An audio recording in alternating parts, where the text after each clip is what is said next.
Live from downtown Detroit, Local 4 News at 5 starts now. I have an awesome story to share with you all about 3-month-old Cassidy and the reason she is alive today. It's not too hard to figure it out. Take a look over there. We'll tell you why a maid was able to save Cassidy. Oh, we can handle this with the sunshine, but can we deal with this? It's coming for Friday, and we'll tell you how long it's going to stick around. But first, startling revelations about the Texas church shooter, how he escaped from a mental institution, and why he shouldn't have been able to get an assault rifle in the first place. Topping our news today at 5 as families in Sutherland Springs begin planning 26 funerals. Investigators are uncovering troubling new details about the shooter. Investigators have recovered the cell phone belonging to the gunman, but say it's protected by a passcode. They've enlisted the help of the FBI as they continue to process the crime scene. And now the Air Force is under fire. Sarah Doloff is in Sutherland Springs with more. Sarah? Well, good evening, Devin and Kimberly. There is new information tonight about the shooter's troubled past, including an escape from a mental health facility.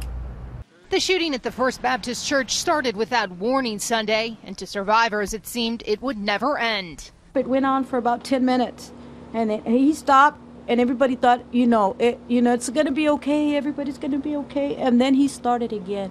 Investigators recovered 15 empty magazines and hundreds of spent shells. When the first call came in, the Wilson County Sheriff's Office arrived within four minutes.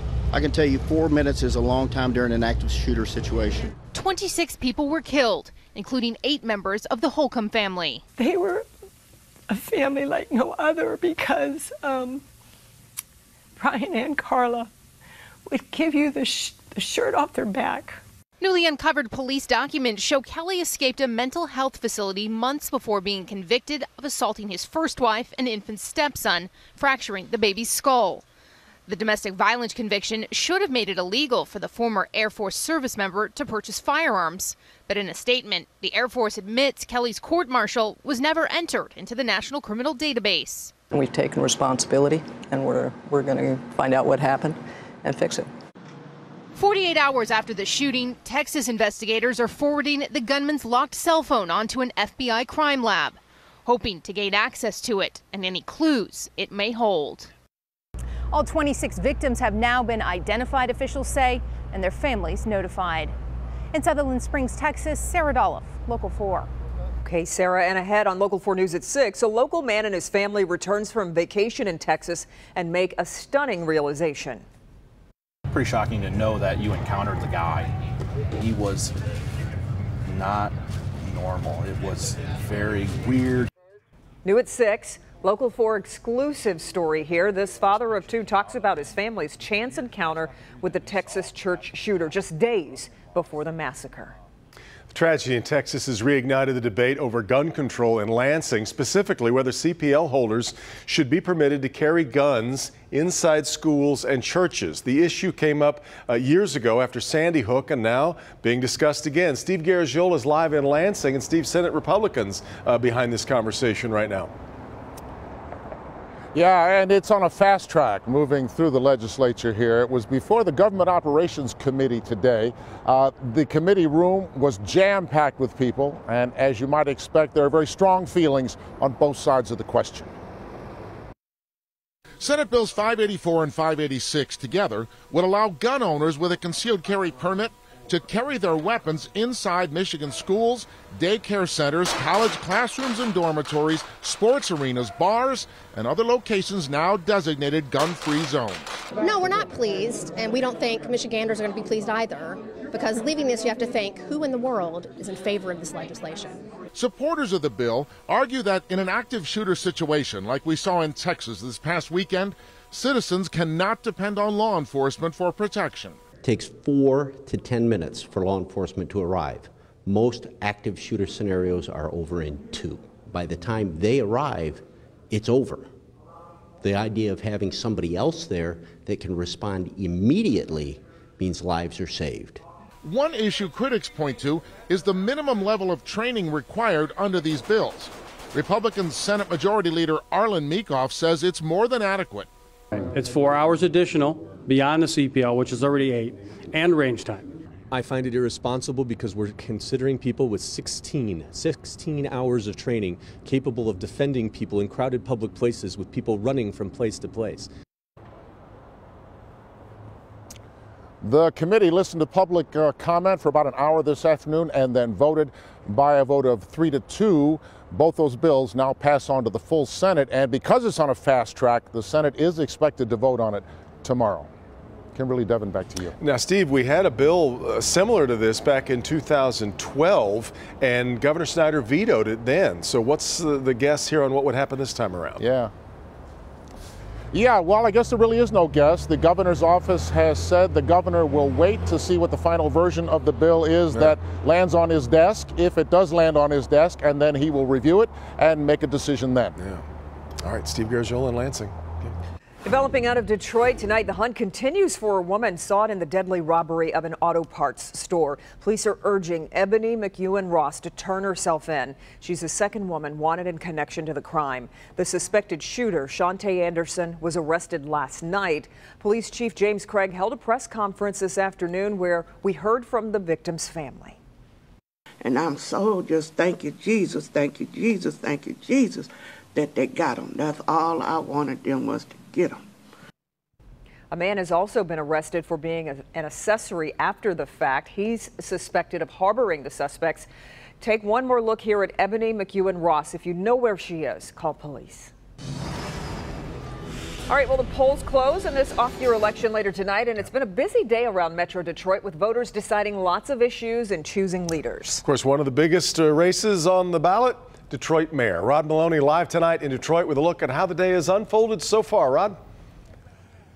Yeah, Devin, you know, we're here at the Chrysler Elementary School here, and there has been a steady stream of voters all day. In fact, the poll volunteers here were saying that, you know, sometimes you get that lull in the middle of the day. They did not see that. It's been sort of a steady stream, and so that's where we are right now. A lot of the city council races with lots of volunteers out here today. But, of course, that big race is the mayor's race, and we heard from both of the candidates first thing this morning.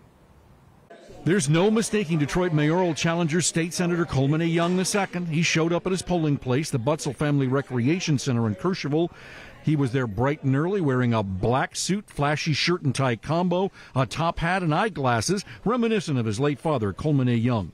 And no, it's not a coincidence. I'm unbought and unbossed. My back isn't bent. It's not bent to be ridden. If you want somebody that's going to fight against injustice, fight against these insurance companies, not get in bed with them, vote Coleman Alexander Young. Mayor Mike Duggan went business casual. He cast his ballot at the River House Apartments on East Jefferson near the Manoogian.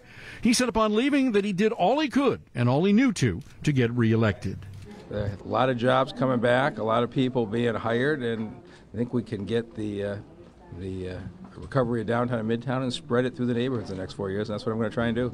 The city of Detroit is far different today than 4 years ago. Its finances much better, and there's money to modernize. So they have things like 600 new voting machines to use for the first time in a big election today. They're also using 100 new computer-based machines to count the absentee ballots at Cobo Center. A steady stream came in there. How are Detroit voters liking these new machines? More efficient, very quickly. In and out? In and out. Previous years, there were some issues with the machines not actually taking the registry. So, yeah, smooth process, no problem, in and out. So now it makes you wonder, this steady stream of voters that have been coming in today, will this off-year election have a higher turnout than we've seen in recent past? Usually it's very low. Well, we'll have to wait and see on that, but you'd have to believe that with the new machines and maybe a little bit more fervor around the city, that it might be a lot higher. Back to you. Well, it felt like what you were hearing there, no problems with the machines so far in getting the votes, but what are the expectations now for getting them counted this evening?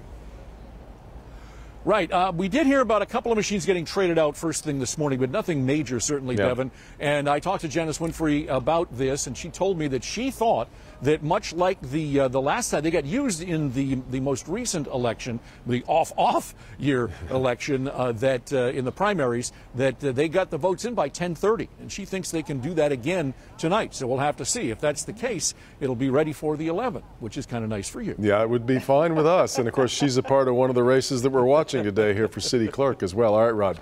There are 206 total races across Metro Detroit. We'll be following them tonight. We'll have the results for you tonight on Local 4 and online at clickondetroit.com. We'll post the results as they come in real time. Just follow the link on the home page. Congresswoman Brenda Lawrence says she has placed her chief of staff on leave amid allegations of sexual harassment. The report in Politico, citing anonymous reports, claims 3 former aides left after reporting issues about Dwayne Marshall. In a statement today, the Congresswoman from Southfield said she was never aware of the allegations and is requesting an outside investigation.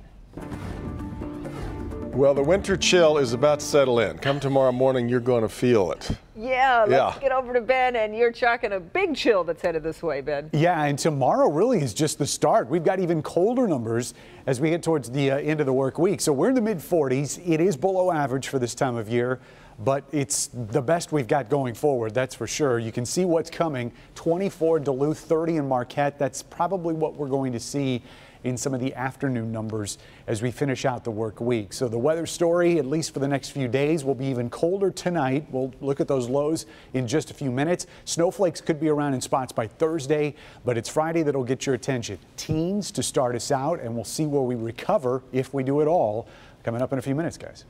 All right, Ben, we're just getting started here at 5. Yeah, we have much more ahead over the next hour, including IKEA snooping around town, looking to open up a second store.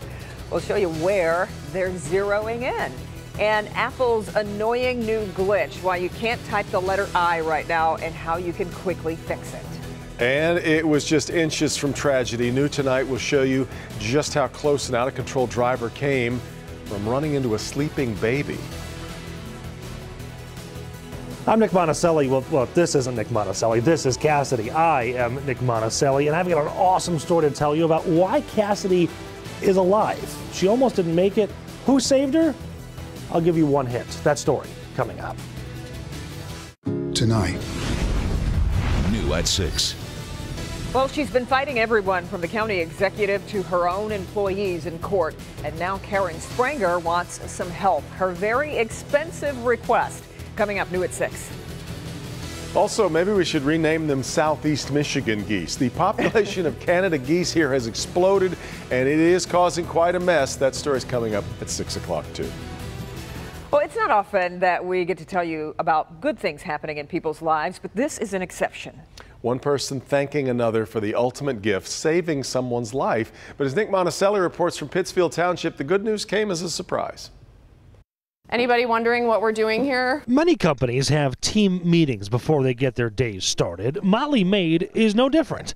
But today certainly was, as the president of the company discussed what they usually do. And your job is not to take care of their children. That's not what we do every day, except that last week that's what one of your colleagues did. That colleague is Dawn Doan, and what she did happened in this Pittsfield Township home 1 week ago.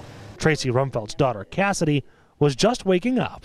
When I got her into the light, I noticed her lips were blue. Cassidy was not breathing, and every second that ticked by meant less of a chance for Cassidy to make it. My Molly Maid cleaners just happened to be walking in the door right when all this happened. Mom was there with baby, just panicked, she wasn't breathing. That help was Dawn, who immediately called 911. Is the child awake? Barely. You're going to put your mouth over the nose and the mouth of the child, and you're going to give a little puff, okay? You just want to expand the lungs just a little bit. Don't blow too hard. You're going to blow up the lungs, okay? Just give a small little puff of air. 1 puff of air every 3 seconds, okay? But watching that was very intense, to watch someone try to breathe for my baby. But she wasn't trying to breathe for Cassidy. She actually was. She kept doing it right up until the moment the paramedics walked in the front door. Is Cassidy moving? She's moving. She's kicking and she's not happy.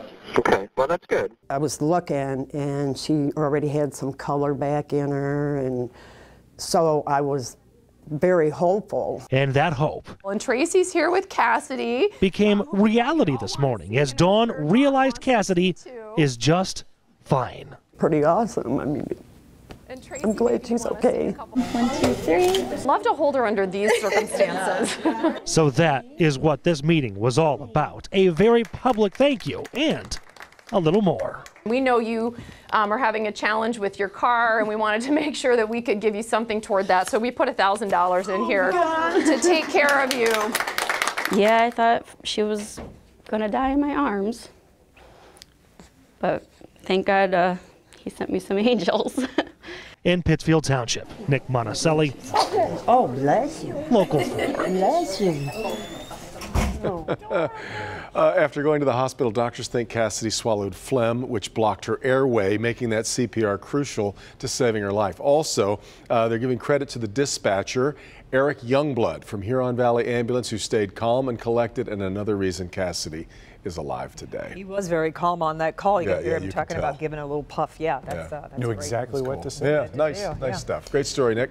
Well, we've got much colder weather headed our way very soon. You know, we have a lot of coats in our closet that we haven't used Just got to yet. find them. Yeah, well, that's true. Yeah, maybe that could be the project tonight. Go dig out some of those heavier coats because you're definitely going to need them. If not by tomorrow morning, especially by Friday. Here's where we sit right now, and we're all in the 40s. This is almost identical to what we saw yesterday at 5 o'clock. Very small changes, about a degree or two warmer compared to what we had yesterday. But we did see some sunshine. We don't have any precipitation to worry about, at least in the short term. So all that's going good for us. You can see there is some snow up to the north around the shorelines of Lake Superior, but that's not going to be in our future. It's really going to be Thursday before we start worrying about precipitation, and we've got plenty to worry about outside of that. You can see the clouds are actually going to thin out even more tonight. So that is going to allow those numbers to drop, and we're going to see a lot of 20s out there. We're going to look at it in your 4-zone forecast coming up. We've got a lot of numbers to discuss, so we thought we would break up some of those numbers with a little bit of color on storm pins. This is one of the shots that we got from Independence Township. The leaves are still on the trees. That sky is really blue out there too, but we appreciate Anna sending us that shot, and of course we'll be raking, that's for sure, as we get into the upcoming weekend. 46 is what we're expecting. These are going to be 3 o'clock temperatures. We're going to step through 3 days here, Wednesday, Thursday, and Friday. So tomorrow, we're looking at 46. Once we get into Thursday, very similar temperatures, but you can see where that cold air is coming. Look at that, 17 for a 3 p.m. temperature in Duluth. And then it's our turn on Friday. Now, we won't get that cold, but some of us will not get back to the freezing mark. And remember, these are afternoon temperatures. We're going to look at those lows here in just a second. Speaking of lows, let's look at how we're going to wake up tomorrow morning. 4-zone forecast is focused on lows tonight. Again, tomorrow morning's temperatures. 31 is what we're expecting in the city, but look at how much of the area, even in the metro zone, are going to be seeing those lows in the upper 20s. Same goes down here in our south zone. Very few 30s. Monroe and Luna Pier maybe getting to 30 degrees. All 20s in our west zone, anywhere between 28 in Flint and 29 in Canton. And north of M59, we're looking at 20s too. With the clearing skies, we may see a little bit more of a range than what we're showing here, but the only places that'll probably hit 30 are going to be right there on the lakeshore. Lows tonight, as we mentioned, are going to be right around that number, and then in the afternoon, we'll go to 48. We will get plenty of sunshine, but still 50 is going to be elusive tomorrow, so another below average day. Thursday, we have a chance of seeing a raindrop, maybe a snowflake, but the moisture amounts are going to be light, so wouldn't be too upset about that. Friday, plenty of sun, 21 in the morning. That's the city low. Ooh. So there are going to be a lot of spots that start in the teens and barely get to freezing in the afternoon. Yeah. Okay. We've got some breaking news we need to get to. We've got a police chase situation developing right now on Detroit's northwest side, and there, in fact, you see it now on the left-hand portion of your screen there. It is that white minivan that is being chased right now. This is near Davison and the 7 Mile. You see the police car now trying to get out in front of it, and we'll see if they can block the intersection. Nope, peels off on a side street. And I wish I could tell you exactly at this point what it is that started all this chase, Kim. We don't exactly know what the situation was surrounding why the police are in pursuit to begin with. Yeah, we don't know. And I'm trying to figure out, it looks like it's a residential type area here. We're seeing, you know, houses and so forth, a car. It's hard to tell from that vantage point how fast it's going. But OK, here we go. Looks like we're turning onto and going the wrong way now. Oh, boy. That's so dangerous.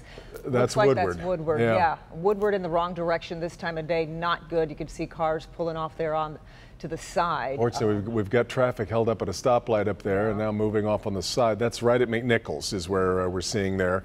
This is such a dangerous situation for police in trying to decide whether this is worth the chase, worth the pursuit. And again, this goes back to we don't know exactly what started all this, but so many of these things often involve an innocent bystander, an innocent driver just happening to be in the wrong place at the wrong time. And this is part of the calculation that we hope police police, and we assume police are making right now. This time of day, 5 o'clock and 5:22 in the afternoon, people coming home from work, you know, maybe even not even paying attention to somebody driving the wrong way. Here he goes making another turn there. Police on his tail. Hopefully they can catch him and put a stop to it here pretty soon. Well, and these things never end well for the fleer. You have to imagine at a certain point, it just becomes obvious. You never see anybody get away, right, especially given the cameras that are in the sky, like this one, like Sky 4. There's just no place to hide. Police will eventually end this chase, but in the meantime, there's a lot of people who could come in contact with a pretty dangerous situation here. Yeah, it's just better just to pull over, but there he goes over railroad tracks, he or she, I'm assuming. Yeah. You know, gosh. Okay. Do we know where this is, guys? Yeah, I've kind of lost our bearings since we got off of Woodward there, and he's made a couple of turns since then. But again, in the area of Northwest Detroit, right where Woodward and we get the Lodge and McNichols all meet up in that area. If anything looks familiar. Okay, we're on 7 Mile now, I understand, west of I-75. And, really close call there. Just about took out the front portion of that vehicle. We're at 7 Mile and Conant now, I understand. If you're familiar with the area, you're probably following right along. As we go under some trees. And now a canopy of trees to help sort of hide some of this from us. But again, this is just, we know where all of this is headed. Let's just hope that nobody needlessly gets hurt. And if you're just tuned, okay, this is northbound coming up to 8 Mile now. Oh my goodness, you see cars, they're not paying. And there we go. As we expected, it might unfortunately end that way. If you're just tuning in here, this is a police chase that we've been watching here for the past few minutes. That white minivan, police, guys. This is always a dangerous situation too, with trying to approach the driver, trying to make someone may be hurt, but someone also may be very angry still inside. Yeah, so this is a really tricky thing for police to handle. We also need to keep an eye on the vehicle that was hit back in that intersection, make sure everybody's okay there.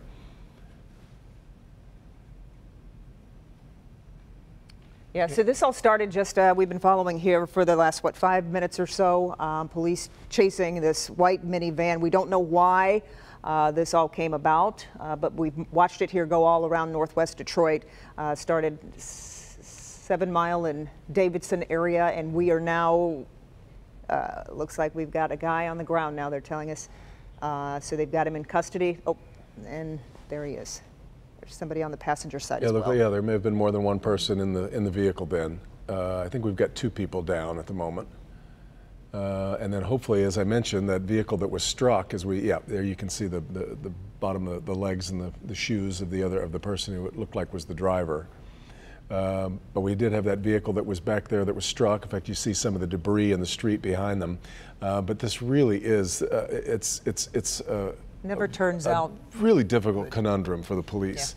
Letting people believe that they can just take off without, that they're not going to be chased is a dangerous message to send. But so often these end up in these kinds of really perilous situations for a lot of innocent people that get caught up in the middle of this, because we probably watched a pursuit of 2 miles there in just the time that we're 2 or 3 miles. And we saw him hit that other car. We don't know how the person is in that car, but we'll find that out and try to get to the bottom as to why they were chasing that car in the first place. But until then, we will take a break. We'll be right back.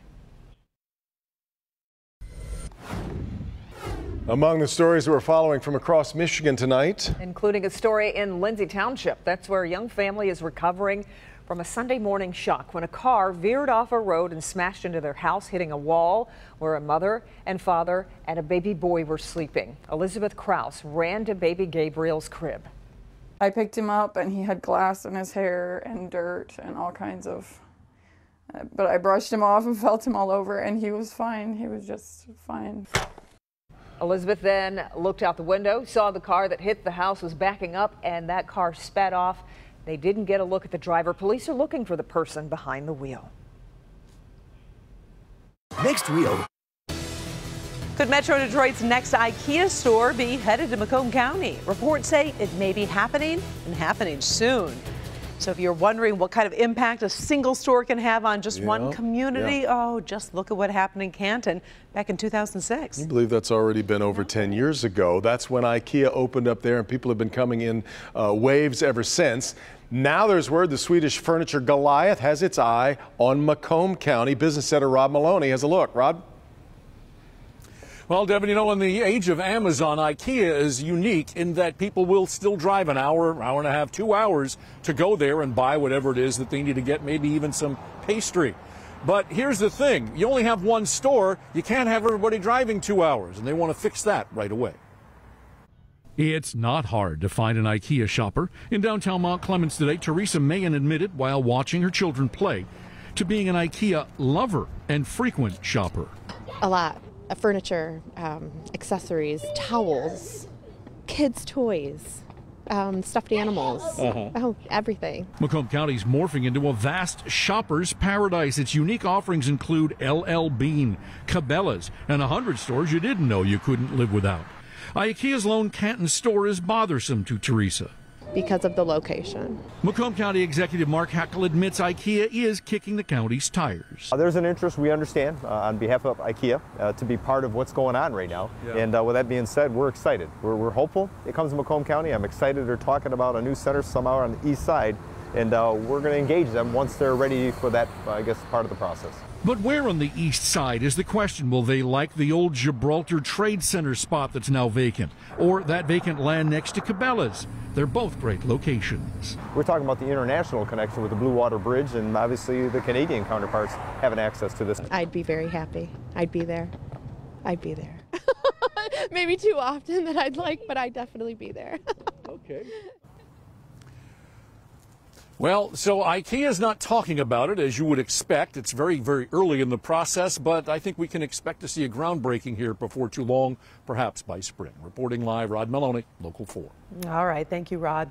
The clock is ticking to find a suspected robber in Detroit. It was Halloween night when police say the man you see here entered a store on Harper at Cadju on Detroit's east side. He then demanded a clerk open a cash register. When the clerk complied, the man reached into that register drawer, grabbed the money inside, and took off. Nobody was hurt in that robbery. If you can help identify this man, contact Detroit police. The latest mass shooting has brought us to a place we've been before, the gun debate. But this time there is some surprising agreement between both parties, and it's focused on the military. Blaine Alexander on Capitol Hill with the debate that is once again picking up steam. Blaine? Well, Devin, there is certainly a great deal of frustration here in Washington from both parties, looking at why this happened again and how to stop it the next time. And today, both sides have different answers to that question. It's a debate that's reaching all the way to President Trump traveling in Asia. President Trump in North Korea's backyard taking a softer tone. I really believe that it makes sense for North Korea to come to the table and to make a deal. The president setting aside his talk of fire and fury at a news conference with South Korea's president. But when asked about gun control back home, President Trump not budging, pointing instead to the Good Samaritan with a gun who stepped in during Sunday's massacre in Texas. If he didn't have a gun, instead of having 26 dead, he would have had hundreds more dead. Back on Capitol Hill, both parties blaming the Air Force for not properly flagging the alleged shooter's history of domestic violence and bad conduct discharge, which would have stopped him from buying a gun.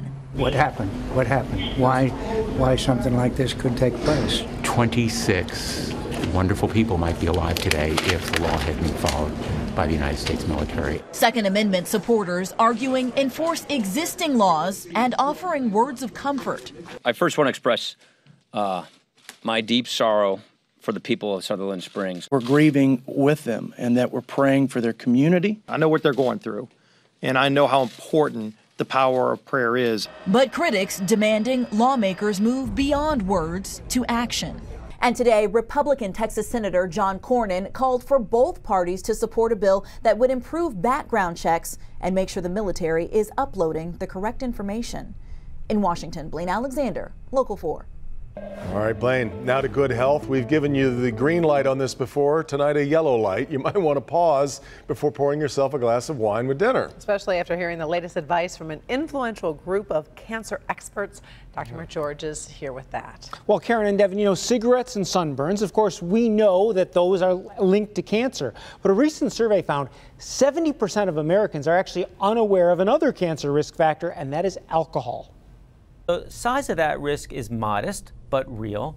We think that alcohol accounts for up to 5% of cancer. In particular, cancers of the breast, colon, esophagus, and head and neck cancer.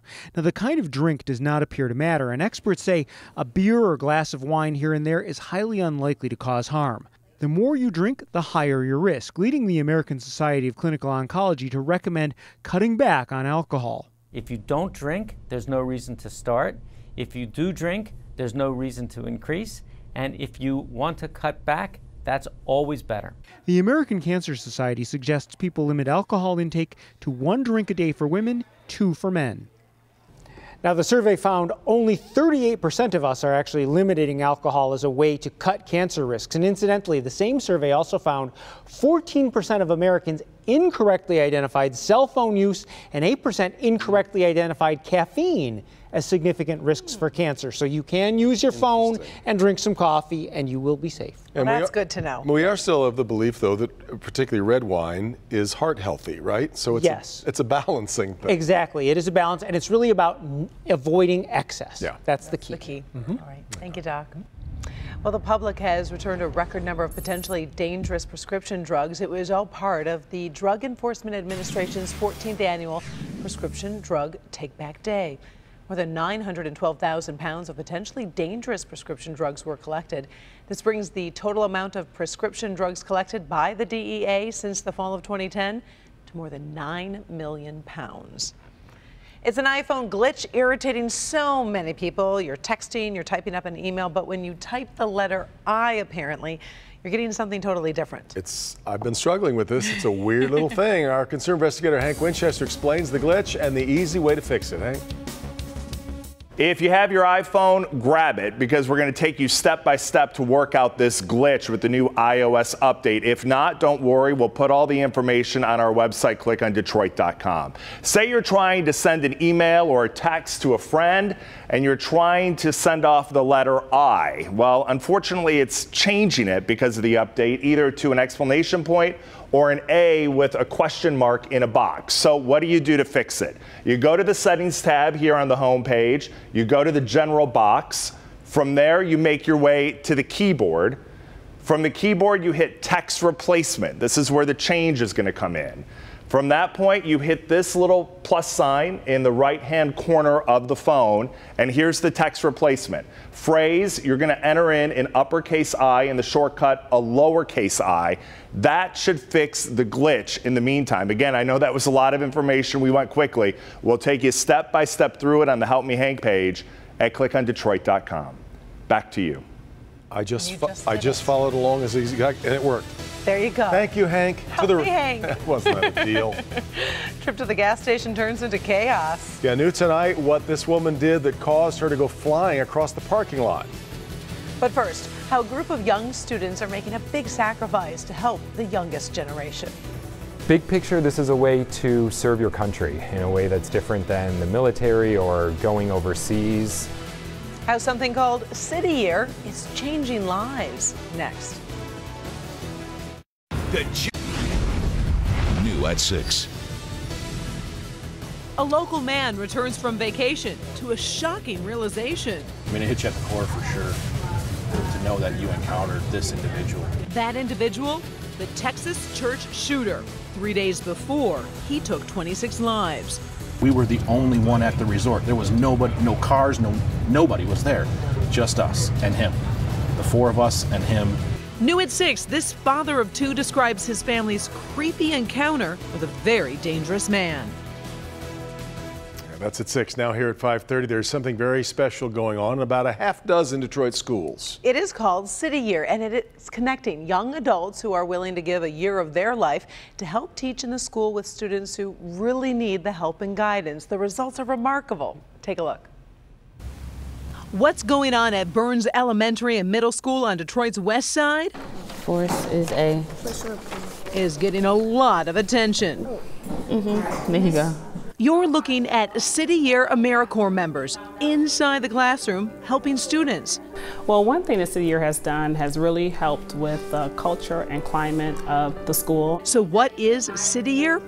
It's kind of like the Peace Corps. Big picture, this is a way to serve your country in a way that's different than the military or going overseas. Now, for the activity, we have... Volunteers can choose different cities all around the country to work. Right now, Detroit has 71 Corps members helping 7 different schools, specifically targeted. We have an education crisis in our country, and young people are willing to stand up and say, I will spend a year of my life working full-time in a school as a tutor, mentor, and role model. After we do make an observation, what do we do? These City Year AmeriCorps members are 18 to 25 years old. I feel like this is a stepping stone. 23-year-old Natay Braswell is finishing her college degree. She says being young helps the students relate to her, feel comfortable. Teachers, they can't help everybody at one time. So to have that extra support in the classroom, it's like a little weight off their shoulders. Okay, that's a good one. The City Year members, they even partner with the parents. So we're always measuring our impact, and we've seen that schools that have City Year are 2 to 3 times more likely to improve on their state math and literacy assessments than similar schools that don't have City Year. You still think it's gonna fly? Do you think it's okay? All you need to do is talk to the students and you get how City Year is helping. When I have questions, I know I can go to them when I need to. Montrez Bates is an 8th grader. One of the ways it helped me is by giving me more confidence. I know people is around to help me when I need it the most. Over the next 3 years, City Year Detroit, I should say, wants to go from 71 Corps members to 140. If they can do that, they will go from working in 7 schools to 13, which translates helping 10,000 students every day.